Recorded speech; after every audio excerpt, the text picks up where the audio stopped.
हरे कृष्णा। आज हम जिस पर्व का स्मरण कर रहे हैं वो केवल एक अवतार की कथा नहीं, बल्कि भक्त और भगवान के बीच अपार प्रेम, अधर्म पर धर्म की विजय और ब्रह्मांडीय न्याय का प्रतीक है। ये दिन है नरसिंह चतुर्दशी। ये कथा आरंभ होती है सतयुग के एक अत्यंत बलशाली और अहंकारी असुर हिरण्यकशिपु से। उसका भाई हिरण्याक्ष भगवान विष्णु द्वारा वराह अवतार में मारा गया था। तभी से हिरण्यकशिपु के हृदय में भगवान विष्णु के प्रति अगाध क्रोध भर गया था। वो उन्हें शत्रु मानने लगा और संकल्प लिया कि वो स्वयं इतना बलवान बनेगा कि देवताओं, ऋषियों, यहाँ तक कि स्वयं विष्णु को भी पराजित कर देगा। इसके लिए उसने मंदार पर्वत पर जाकर घोर तपस्या की। वर्षों तक कठोर साधना कर ब्रह्मा जी को प्रसन्न किया। जब ब्रह्मा जी प्रकट हुए तो हिरण्यकशिपु ने उनसे अमर हो जाने का वरदान मांगा, जिस पे ब्रह्मा जी ने कहा कि वे खुद अमर नहीं हैं तो किसी और को अमरता का वरदान कैसे दे सकते हैं। इसके बाद हिरण्यकशिपु ने वर मांगा, ना मुझे कोई मानव मारे ना पशु, ना दिन में मैं मरूं ना रात में, ना अंदर मरूं ना बाहर, ना किसी अस्त्र से मरूं ना किसी शस्त्र से, न धरती पर न आकाश में। ब्रह्मा जी मुस्कुराए। उन्होंने ये वरदान दे दिया, पर साथ ही जान गए कि ये वरदान अहंकार को जन्म देगा। वरदान के बाद हिरण्यकशिपु का आतंक चारों ओर फैल गया। उसने तीनों लोकों पर अधिकार कर लिया। देवता भी त्रस्त हो गए और स्वर्ग छोड़कर भाग खड़े हुए। उसने एक ही आदेश दिया, केवल मेरी पूजा की जाए, मुझे ही भगवान माना जाए। परंतु नियति को कुछ और ही स्वीकार था। उसी हिरण्यकशिपु के घर जन्मा एक दिव्य आत्मा, उसका नाम प्रहलाद था, उसका पुत्र। ये वही प्रहलाद था जिसने गर्भ में ही नारद मुनि से भगवान विष्णु की भक्ति सीखी थी। प्रहलाद महाराज बचपन से ही नारायण के नाम में मग्न रहते। वो खेल में भी भजन करते, अध्ययन में भी भक्ति खोजते। उनका हृदय इतना पवित्र था कि वो सब में भगवान को देखते। परंतु उनके इस स्वभाव से हिरण्यकशिपु अत्यंत क्रोधित हो जाता।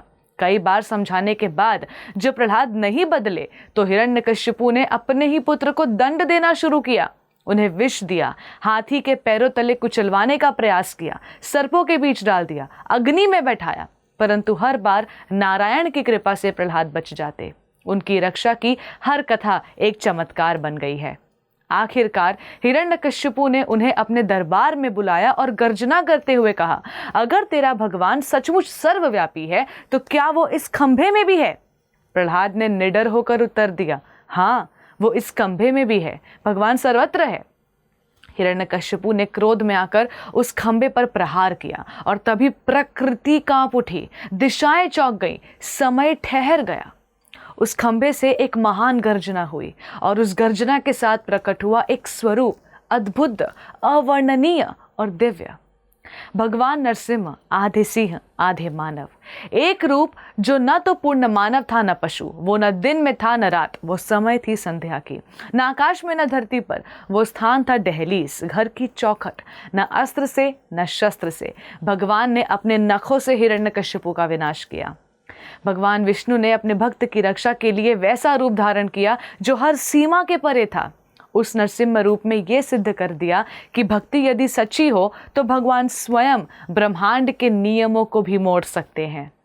प्रहलाद को गोद में लेकर भगवान नरसिंह शांत हुए। उनके क्रोध को केवल एक ही शक्ति शांत कर सकी, भक्त का स्पर्श। इस दिन को हम कहते हैं नरसिंह चतुर्दशी। ये पर्व केवल एक ऐतिहासिक घटना नहीं, बल्कि एक चेतावनी है। अहंकार चाहे कितना ही बड़ा हो, उसका अंत निश्चित है, और भक्ति चाहे कितनी ही नन्ही हो, उसका फल परम होता है। नरसिंह चतुर्दशी हमें सिखाती है कि भगवान हर युग में आते हैं, जब धर्म संकट में हो और भक्त पुकारे। भगवान केवल मंदिरों में नहीं, हर कण में, हर खंबे में बसते हैं। और सबसे बड़ी बात कि जब भक्त निर्भय होता है तब भगवान स्वयं प्रकट हो जाते हैं। धन्यवाद। हरे कृष्णा। ऐसे ही और भक्तिमय कार्यक्रमों के लिए देखिए हरे कृष्णा टेलीविजन, और इसे प्राप्त करने के लिए आप अपने केबल अथवा DTH ऑपरेटर से संपर्क करें तथा और अधिक जानकारी के लिए आज ही डायल करें 7666 839 839।